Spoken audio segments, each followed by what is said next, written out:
Episode के starting में हमें रिंतारो और ओसामी को क्लास के अंदर दिखाया जाता है, जिनकी हालत कुछ ज्यादा ही खराब हो रही होती है क्योंकि उनके क्लास का एसी नहीं चल रहा होता है। और ओसामी कहता है कि चलो चलकर हम फैकल्टी के अंदर इसकी शिकायत करते हैं, जिसके बाद वो लोग फैकल्टी की तरफ जा रहे होते हैं। तभी ओसामी रिंतारो से कहता है मुझे कुछ ऐसा चाहिए जिसमें मुझे मजा आए, नहीं तो मैं ये सब नहीं झेल सकता। और अचानक ओसामी के दिमाग में एक आइडिया आता है और वो बंदा एक्साइटेड होकर कहता है कि इस महीने में स्पोर्ट्स फेस्टिवल भी होते हैं, तो क्यों ना हम लोग इसके अंदर पार्टिसिपेट करें और जीत जाएं। और ऐसा करने में सच में काफी ज्यादा मजा आने वाला है। और इतना कह के ये लोग फैकल्टी रूम की तरफ निकल जाते हैं और इन्हें जाने के बाद इनका एक मास्टर मिलता है और ये लोग उनसे ये सारी बातें बताते हैं, लेकिन ये बंदा इन दोनों को स्पोर्ट्स फेस्टिवल के अंदर पार्टिसिपेट करने से मना कर देता है। और ये सुनने के बाद तो ओसामी के होश उड़ जाते हैं और ओसामी पूछता है भला हम दोनों पार्टिसिपेट क्यों नहीं कर सकते। तो वो बंदा कहता है कि जो भी स्टूडेंट मिड टर्म एग्जाम में फेल होगा उसे अपना नाम स्पोर्ट्स फेस्टिवल में से वापस लेना होगा। तो ओसामी कहता है कि अच्छा ठीक है, लेकिन ये तो हमें भी नहीं पता है कि इस बार हम लोग फेल होंगे या नहीं, तो तुम पहले से ही कैसे हमें रोक सकते हो। तो वो बंदा कहता है कि तो इसका मतलब ये है कि इस बार फिर तुम लोग पास भी हो सकते हो। तो ओसामी बोलता है कि अरे नाना, हमारा पास होना तो इम्पॉसिबल है, लेकिन हमारी मेहनत के लिए तुम हमें कोई रिवार्ड तो दे ही सकते हो, मतलब समझ रहे हो ना। और ये सुनकर उसका मास्टर थोड़ी देर सोचता है और फिर कहता है अगर तुम लोग स्पोर्ट्स फेस्टिवल में जीत गए तो मैं तुम्हें आइसक्रीम दिलाऊंगा। अच्छा वो लॉलीपॉप नहीं दिला रहा है। वेल ये सुन के ओसामी काफी खुश हो जाता है, लेकिन फिर क्लास में जाने के बाद हम देखते हैं कि ओसामी अब टेंशन से पागल हो रहा होता है क्योंकि इनको स्पोर्ट्स फेस्टिवल जीतने के लिए मिड एग्जाम को पास करना होगा। लेकिन मिड एग्जाम के नाम से ही ओसामी की हालत खराब हो रही होती है और फिर ओसामी साकू से पढ़ाने के लिए रिक्वेस्ट करता है, लेकिन साकू इसको पढ़ाने से साफ साफ मना कर देता है क्योंकि लास्ट ईयर भी साकू ने रिंतारो और ओसामी को पढ़ाया था, लेकिन ये दोनों फेल हो गए थे। जिसके बाद ओसामी गुस्से में साकू से कहता है मैं समझ गया, तुम चाहते हो कि मैं स्पोर्ट्स फेस्टिवल में हिस्सा ना ले पाए, तो फिर ठीक है, हमें तुम्हारी भी कोई जरूरत नहीं है। और इतना कहने के साथ ही साकू और ओसामी के बीच में कुछ ज्यादा ही टेंशन बढ़ जाती है और ये दोनों एक दूसरे से बहस करने लग जाते हैं। एंड अभी ये सब हो ही रहा होता है कि तभी रिंतारो के पास उसकी माँ का मैसेज आता है और उसकी माँ ने कहा था कि आज डिस्काउंट डे है और वो चाहती है कि रिंतारो वागड़ी को भी इसके लिए इन्वाइट करे। और फिर रिंतारो थोड़ी देर सोचने के बाद, मतलब थोड़ी ज्यादा ही सोचने के बाद, वागड़ी को इन्वाइट करता है, लेकिन वागड़ी आने से सीधे मना कर देती है और कहती है कि वो काफी बिजी है, जिस वजह से वो शॉप में नहीं आ सकती।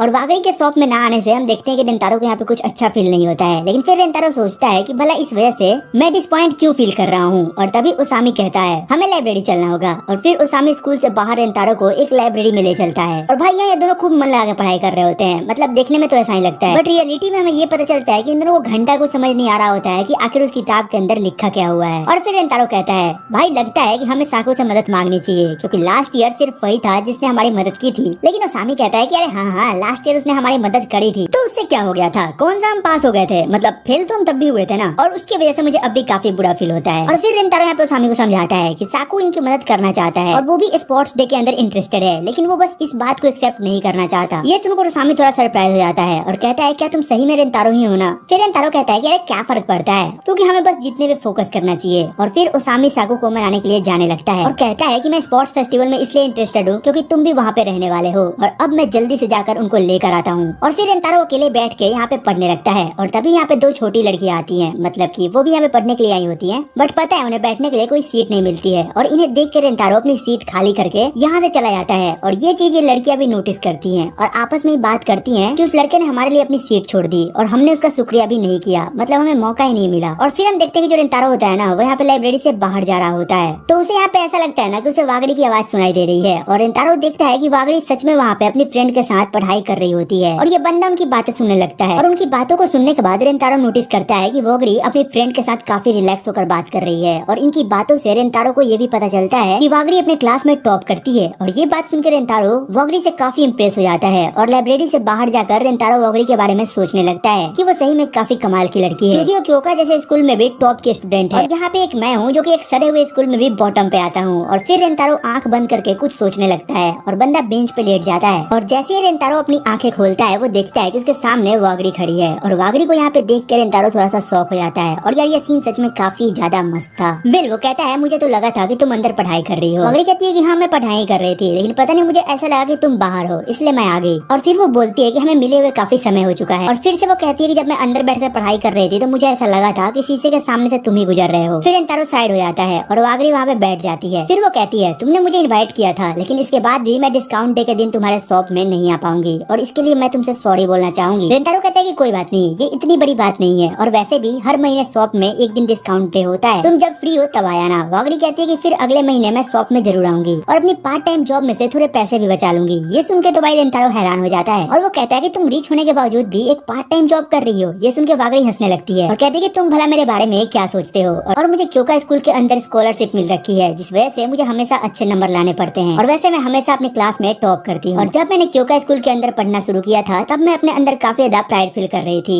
ये सब सुन के रेंतारो को रियलाइज होता है कि रेंतारो का नजरिया वागड़ी को लेकर कितना गलत था, क्योंकि रेंतारो खुद भी ऐसा लड़का नहीं है जो कि दूसरों को देख के जज करे, क्योंकि उसे स्टार्टिंग से ही सब लोग ऐसे ही जज करते आ रहे हैं। और यहाँ पे हम देखते हैं ना कि इस बंदे को खुद से थोड़ी सी नफरत होती है, मतलब उसके सोच से कि आखिर वो ये सब क्या सोच रहा था। फिर रेंतारो वागड़ी से कहता है, वागड़ी क्या तुम पढ़ाई में मेरी थोड़ी सी मदद कर सकती हो, क्योंकि अगर मैं मिड टर्म एग्जाम में फेल हो गया तो मैं काफी दिक्कत में आ जाऊंगा, और वैसे भी अगर तुम्हारे पास टाइम हो तभी सिर्फ तुम मेरी मदद करना। वागड़ी कहती है कि अगर मेरे पास टाइम होगा तो मैं तुम्हें जरूर बताऊंगी। और फिर वो कहती है कि चलो हम दोनों मिल के साथ में अपना अपना बेस्ट देते हैं। और फिर ये दोनों ऐसे ही अपनी बातचीत कंटिन्यू करते हैं, जिसके थोड़ी देर बाद वागड़ी कहती है अब मुझे वापस जाना चाहिए, क्योंकि मेरे फ्रेंड अब शॉप में वापस आने वाली होगी। और इतना कह के वो जाने वाली होती है, तभी हम देखते हैं कि जो वागड़ी की फ्रेंड है वो उसको रेंतारो से बात करते हुए देख रही होती है और कहती है, वागड़ी ये इंसान कौन है। तभी रेंतारो नोटिस करता है कि इस लड़की के जो बाल है ना वो सिल्वर कलर के हैं। और इसके बाद रेंतारो को लगता है कि ऐसा हो सकता है कि ये कोई फॉरेनर हो। और भाई ये बंदी सच में काफी मस्त लग रही होती है और इसका नाम सुबारू होता है। और देखो जैसे ही सुबारू रेंतारो को नोटिस करती है, सुबारू काफी इरिटेट हो जाती है और कहती है, लगता है कि तुम चिदोरी से हो, इसलिए मैं तुमसे ये चाहूंगी कि तुम वागड़ी के आसपास भी ना दिखो, क्योंकि मैं नहीं चाहती कि चिदोरी का कोई भी इंसान वागड़ी के करीब आए। जिसके बाद वागड़ी फिर सुबारी को थोड़ा सा शांत करने की कोशिश करती है और तभी रेंतारो के फ्रेंड्स भी यहाँ पे आ जाते हैं। और जैसे ही ये लोग नोटिस करते हैं कि रेंतारो करीब 2 क्योका स्कूल की लड़कियां खड़ी हैं, वैसे ही ओसामी और साकू काफी इरिटेट हो जाते हैं। और फिर ये लड़कियों के पास आते हैं और ओसामी कहता है, तुम्हें रेंतारो से क्या काम है, क्योंकि मुझे नहीं लगता कि रेंतारो खुद क्योका स्कूल की लड़कियों से बातचीत करना शुरू करेगा। सुबारू वागड़ी से कहती है, हमें यहाँ से चलना चाहिए, क्योंकि हमें इन जंगली लोगों के साथ टाइम वेस्ट करने की कोई जरूरत नहीं है। लेकिन तभी ओसामी वागड़ी के करीब आकर कहता है, लगता है मैंने तुम्हें पहले कहीं देखा है। लेकिन अचानक से सुबारू ओसामी को पीछे रहने के लिए कहती है और रेंतारो भी ओसामी को रोकता है। ओसामी कहता है, रेंतारो तुम ये क्या कर रहे हो, और मैं तो बस बात कर रहा था। और फिर सुबारू वागड़ी को लेकर यहाँ से जाने लगती है। लेकिन साकू कहता है, क्या तुम इतना जल्दी भूल गई जो सवाल हमने तुमसे अभी अभी पूछा था। लगता है जितना मैंने सोचा था क्योंकि स्कूल की लड़कियां उससे काफी ज्यादा बेवकूफ है। जिसके बाद हम देखते हैं जो सुबारू होती है ना वो थोड़ी इरिटेट होती है और वो कहती है, क्या तुम इस बात के बारे में कह रहे हो। साकू कहता है, ये जानने के लिए तुम्हें अपने दिमाग का इस्तेमाल करना होगा, लेकिन लगता है कि तुम्हारे पास दिमाग की कमी है। और वैसे भी तुम्हारे बालों का रंग ऐसा क्यों है, और क्या क्योंकि स्कूल में ये सब अलाउड है। और लगता है कि तुम जो चाहे वो कर सकती हो, क्योंकि तुम एक अमीर बाप की बेटी हो। और साकू की बातें सुनकर सुबारू को काफी बुरा फील हो रहा होता है, लेकिन अचानक से रेंतारो साकू को रोकता है और कहता है कि साकू रुक जाओ, क्योंकि तुम अपनी लिमिट को क्रॉस कर रहे हो और वैसे भी तुम ऐसे इंसान नहीं हो जो इस तरीके से बात करो। साकू फिर चुप हो जाता है और रेंतारो आगे कहता है कि ये वही लड़की है जो उस दिन हमारे स्कूल के गेट पे खड़ी थी और आज मैंने इससे लाइब्रेरी में देखा और मैं बस इसको उस दिन डराने के लिए आज माफी मांग रहा था और मैंने ही पहले बात करना शुरू किया था। और तभी आयातो ओसामी के कान में कहता है, उस दिन तुम ही थे जिसने इस लड़की को डराया था। और भाई ये सुनते ही ना ओसामी आगे बढ़ता है और वागड़ी से उस दिन के लिए माफी मांगता है। लेकिन वागड़ी भी पलट कर इन सबसे माफी मांगती है, क्योंकि वागड़ी को लगता है कि ये सब वागड़ी की वजह से शुरू हुआ था। लेकिन यहाँ पे जो सुबारू होती है वो वागड़ी को माफी मांगने से मना करती है। लेकिन यहाँ पे जो वागड़ी है वो सुबारू को भी कहती है कि तुम्हें भी माफी मांगनी चाहिए। लेकिन सुबारू यहाँ से जाने लगती है, जिस वजह से वागड़ी भी सुबारू के साथ यहाँ से चली जाती है। और फिर लाइब्रेरी के अंदर जाने के बाद सुबारू चिदोरी स्कूल के लड़कों के बारे में उल्टा सीधा कह रही होती है। लेकिन जैसे ही सुबारू को याद आता है कि रेंतारो ने साकू को रोका था, वैसे ही सुबारू रुक जाती है और वागड़ी से पूछती है, वागड़ी तुम्हें क्या लगता है वो ब्लॉन्ड बाल वाला लड़का कैसा है, मतलब तुम्हें उसके बारे में कैसी फीलिंग आती है। वागड़ी कहती है कि वो एक बहुत ही ज्यादा काइंड इंसान है। लेकिन ये बात सुन के पता नहीं क्यों सुबारू को अच्छा नहीं लगता है। और भाई पता नहीं मुझे क्यों ऐसा लग रहा है कि आगे चल के इन दोनों का कुछ कनेक्शन होने वाला है। फिर अब घर पहुंचने के बाद भी रेंतारो पढ़ाई कर रहा होता है, लेकिन साकू ने जो चीज रेंतारो को पढ़ाई थी ना, रेंतारो को अभी भी उसमें से कुछ भी समझ नहीं आ रहा होता है। तभी वागड़ी का कॉल आता है और ये दोनों आज दिन में जो भी हुआ उसको लेके बातें करते हैं और सब कुछ सॉर्ट आउट कर लेते हैं। जिसके बाद वागड़ी कहती है, रेंतारो आज तुमने जो भी किया वो काफी कूल था और मुझे प्रोटेक्ट करने के लिए शुक्रिया। ये सुनकर रेंतारो काफी शर्मा जाता है, क्योंकि आज से पहले किसी ने भी रेंतारो को कूल नहीं बोला था। लेकिन फिर वागड़ी कहती है, मुझे माफ करना क्योंकि आजकल मैं तुम्हारे साथ कुछ ज्यादा कैजुअली बात कर रही हूँ और मैं आगे से इस चीज का ख्याल रखूंगी। रेंतारो पूछता है, वागड़ी तुम मुझसे इतना फॉर्मल तरीके से बात क्यों करती हो। और यहाँ पे वागड़ी थोड़ा शर्माती है और कहती है, क्योंकि मैं तुम्हारे शॉप की बस एक कस्टमर हूँ और अगर मैं तुमसे ज्यादा कैजुअली बात करूंगी तो वो थोड़ा अजीब लगेगा। ये सुनकर रेंतारो को अच्छा नहीं लगता, क्योंकि रेंतारो को अब ऐसा लग रहा था जैसे वागड़ी उसे दूर कर रही है। जिसके बाद वागड़ी रेंतारो को साथ में स्टडी करने के लिए कहती है और रेंतारो इसके लिए एग्री कर लेता है। लेकिन अचानक रेंतारो कहता है, अगर तुम्हें कोई दिक्कत ना हो तो आगे से तुम मुझसे इस तरीके से बात कर सकती हो जैसे कि मैं तुम्हारा कोई फ्रेंड हूँ। वागड़ी कहती है ठीक है, और इतना कहकर ये लोग फोन रख देते हैं। और फिर बातचीत खत्म होने के बाद भाई रेंतारो तो यहाँ पे शर्म से पागल हुए जा रहा होता है। वो बोलता है कि आखिर मैं ये सब क्या बक रहा था। और उसी समय हम देखते हैं कि जो अपनी वागड़ी होती है ना वो भी एम्बेरस फील कर रही होती है, मतलब वो ज्यादा ही नर्वस हो रही होती है। और भाई इसी मस्त सीन के साथ ये एपिसोड यहीं पे खत्म हो जाता है। वेल तुम कमेंट करके बताओ कि तुम्हें एपिसोड कैसा लगा एंड इसकी एक्सप्लेनेशन कैसी लगी। और हाँ, अगर अच्छी लगी हो तो एक लाइक कर देना एंड सब्सक्राइब करना मत भूलना। वेल तो चलो फिर मिलते हैं तुमसे एक और नई वीडियो एक और नई एक्सप्लेनेशन के साथ। तब तक के लिए टेक केयर, गुड बाय।